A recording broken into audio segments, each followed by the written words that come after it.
Hello everyone, in this video I'll be showing you a College of Dance Bard build in Baldur's Gate 3. This is a mod class made by ChizFreak. It's now available on console, so I thought it'd be a great time to do a build on it. So we're going to be picking the Bard here, and for our cantrips I think it's best to go with Vicious Mockery and Minor Illusion because you can pull enemies together, and Vicious Mockery is just a fun one, giving disadvantage on next attack roll. And for our spells here, I think it's good to go with Healing Word, Dissonant Whispers, which can frighten a creature, Thunder Wave, which can get you some easy knockouts, knocking people off of ledges, and Long Strider, increase our movement speed by 3, which is really nice. For our instrument, I think Hand Drum makes sense because we're punching, we may as well be smacking a drum. And for our ability scores, I think it's best to go 16 Dexterity, 16 Charisma, and 14 Constitution, 10 Intelligence, 10 Wisdom, and we can also add in Strength Potion and use Tavern Brawler if we'd like to get the maximum amount of damage, but it's not necessary because we can build around Dexterity as well. So with this, I'll be showing you a full build guide on this, as well as what combat gear you're going to want to use, and show you a combat guide as well. Now at level 2, we get ourselves a Jack of all trades as per normal bards, and the Song of Rest giving us an extra short rest. For our next leveled spell, Fairy Fire can be nice to give advantage on attack rolls against a target, and also Tasha's Hideous Laughter, knock a target prone, can be really useful. So which one of those you prefer? But at level 3, this is when we get to choose our subclass with the College of Dance. Now we get ourselves the ability to add armor class becomes 10 plus dexterity and charisma modifiers when we're not wearing armor. We also get the Agile Strike, so basically whenever you use your Bardic Inspiration in combat, you get to perform one free unarmed attack until the end of your next turn. We also do additional damage. We do damage equal to our Bardic Inspiration die, so it increases our melee attack damage increases, and we have our attack speed Bardic unarmed attacks. And we also get the Dexterous attack, so this can use dexterity for attack rolls, and we can dance, which is kind of funny because people throw money at us. Now at level 2, I think the best choice here is probably Hold Person, because we can get in close and punch them and get critical hits with their attacks. Shatter is nice too for a bit of area of effect damage, and Cloud of Daggers is not bad either, but I think Hold Person just gives us the most benefit here. Going with Performance and also Persuasion I think is the best ability scores that we can take at level 3 here. At level 4 we get ourselves another cantrip, so you can go with your personal preference here. If you got different mods you can take those, but we'll just go with like Mage Hand or Friends. For our spells at level 2, it's another toss-up between Cloud of Daggers or Shatter. Shatter is going to be thunder damage, which can be nice to hit in an area of effect without having to have a concentration. For our ability score improvement, I think it's best to go with Charisma or Dexterity at this point. I'm going to boost up Charisma. You can take Strength Potions to set your Strength to 20, and you can buy 3 of them from Auntie Ethel, level up your character, and continue to buy a bunch of them early on in the game. Our Bardic Inspiration increases 1d8, which means our punches also do as well. We gain Bardic Inspiration on longer short rest, and we get level 3 spells with things like Glyph of Warding being great, and also Plant Growth, which will quarter movement speed, which can really shut down some enemies. Fear is also nice because you make every target drop their weapon and become fearful, give them disadvantage on attack rolls so we can pick up their weapon. That is pretty effective there, so we'll go with that. And then at level 6 we get ourselves the Counter Charm, but we also get ourselves Inspiring Movement. So when an enemy enters your melee range, you can make a reaction, use a reaction to use one of your Bardic Inspiration to increase your movement speed by half and avoid opportunity attacks. Additionally, you gain the ability to give this benefit to an ally after taking this reaction. You get the Tandem Footwork, so inspire your allies with your gracefulness and agile footwork. Using your Bardic Inspiration, you can increase their initiative by 2 at the start of the next combat, and after the end of the next combat, this effect will expire. So you can use this to just boost it, because Inspiration's rolled at the first of combat, so it's nice to have ahead of time. For next spell, I think that Glyph of Warding works really good because you can set that down and it'll deal damage, and it doesn't require concentration. At level 7 we get ourselves a level 4 spell here, and I think Greater Invisibility actually is one of the best ones. So you can turn a creature invisible, attacks against it will have disadvantage, and it attacks with advantage. So we can turn ourselves invisible and become pretty strong. Now at level 8 we get ourselves another choice in spell. I think Confusion's a really great one. It's like Fireball but for crowd control, confusing a group of enemies. They only have a 1 in 10 chance of acting normal, which is nice. Plant Growth can also be another good choice. And if you want to, you can go with like the Ralutham Psychic Lance if you got Mistress Spells modding equipped, because that's a very powerful spell. For our next feat, I think it's best to take up either Dexterity or your Charisma even further. Charisma is going to give us increased armor class as well, so that's not a bad choice, and it increases our spell save DC, so if we do some spell casting, much more likely to land it. At level 5 we get ourselves, or level 9 we get our level 5 spells, with Hold Monster being the best choice here. This can really be a game winner at the end of the game. In Act 3 it's really useful. Now what's cool about this is we get ourselves the improved Tandem Footwork, increasing initiative by 3, and magical secrets, and our bardic inspiration die goes to 110, and we get some skills here. So I recommend intimidation and deception for different dialogue options. And then for our cantrip, mage hand's not a bad choice. We get one more spell here. I don't know why Longstrider appeared again, but discordant melody if you got Mr. Spells is great, or we can just go confusion. Now for our magical secrets, I think the best choices here is usually just going with conjure elemental, because you can create an upcasted elemental, and you can use a staff to give yourself the free elemental, and it can set up water to do cone of cold for double damage.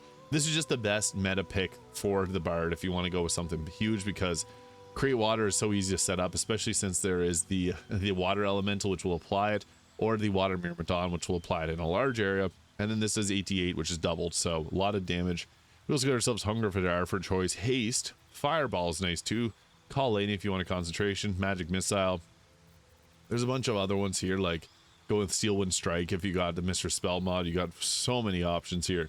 I just think that Conjure Elemental and Cone of Cold just be the best, most offensive version of this. So at this point we can multi-class out, but we'll just continue going here because it's a pretty good overall build. So we got ourselves level 6 spells like Otto's Irresistible Dance, which is nice to have, but it's a concentration.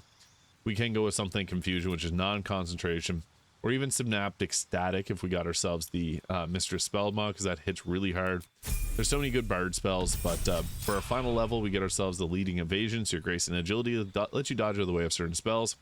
Whenever a spell or effect would deal half damage on a successful dexterity saving throw, it deals no damage if you succeed and only half damage if you fail, and you can share this with all allies within 3 meters. Really nice. And then for our next leveled spell, I'm just going to take Synaptic Strike, but you can go with like Eye Bite or Otto's Irresistible Dance. And for our ability score improvement, I think dexterity or taking the alert feat for a +5 initiative just ends up being the best choice here. So that is pretty strong. Now to make this as strong as possible, we can go with, I like the Vest of Soul Rejuvenation. What this does is it gives us a pretty good armor class. In addition to that, it'll also give us a reaction. So with this, we have a 25 armor class, which is pretty nice. So this gives us the 1 to 4 extra health whenever we succeed a saving throw, and we're likely to. In addition, we can make an unarmed, if someone attacks us and misses, we can make an unarmed strike, and we get a +2 to armor class from this. So really good, great amount of choice here. So Gloves of Soul Catching are probably one of the best choices here to be able to give you a bit of extra damage. And it's a 1d10 of force damage on your attacks, which is nice. So we got that. We also got ourselves the Mask of Soul Perception, getting a +2 to attack rolls, Cloak of Protection, boots, our evasive shoes, and the Ring of Protection, and also the Killer Sweetheart for a critical hit, and the Amulet of Greater Health. I mentioned that you can take Tavern Brawler, but it doesn't actually work properly with the Bardic Unarmed attack here, as this is treated as a different attack.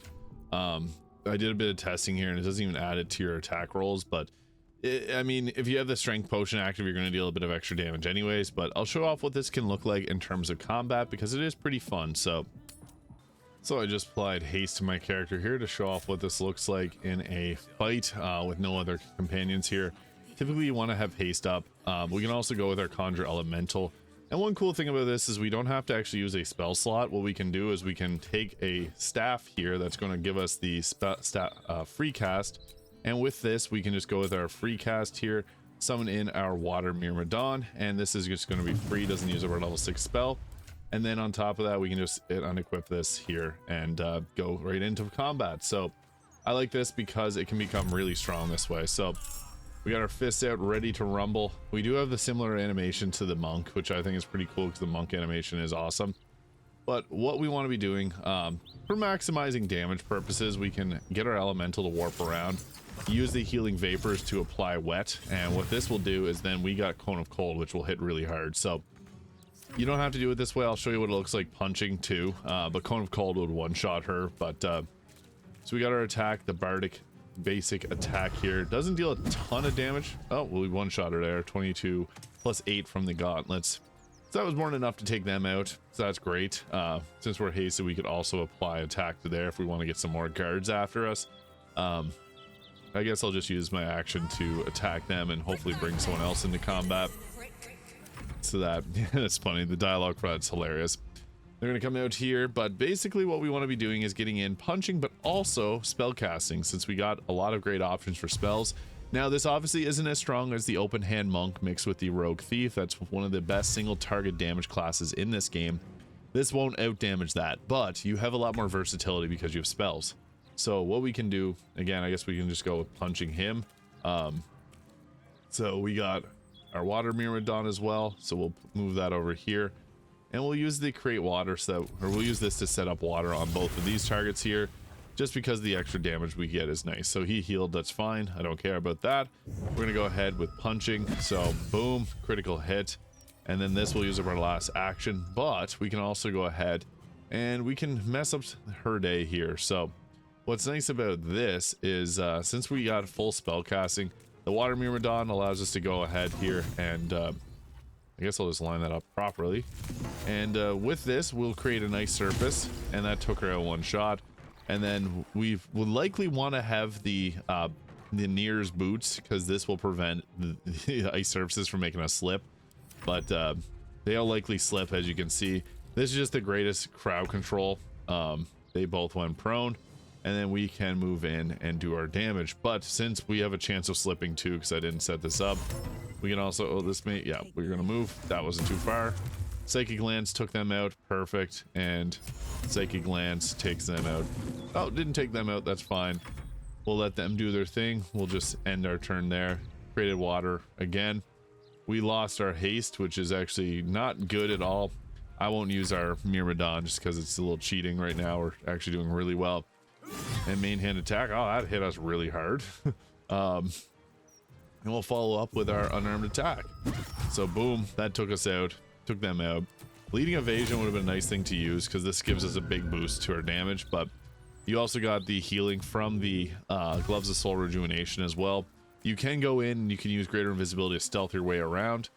Using Bardic Inspiration will give us that extra attack, so if we apply that to our team there, you get that extra unarmed attack, which is nice. So we can go ahead there. It's got the image of a kick, and it gives you a nice kick, so that's really cool. I think this is a fun one. It's not overpowered, but it's fun. It's not as strong as the Sword Bard, it's not as strong as the Monk, but it fills its own niche. So let me know your thoughts on this College of Dance Bard. Hit the subscribe button below if you haven't already, and thank you so much for watching. I'll see you all in the next video.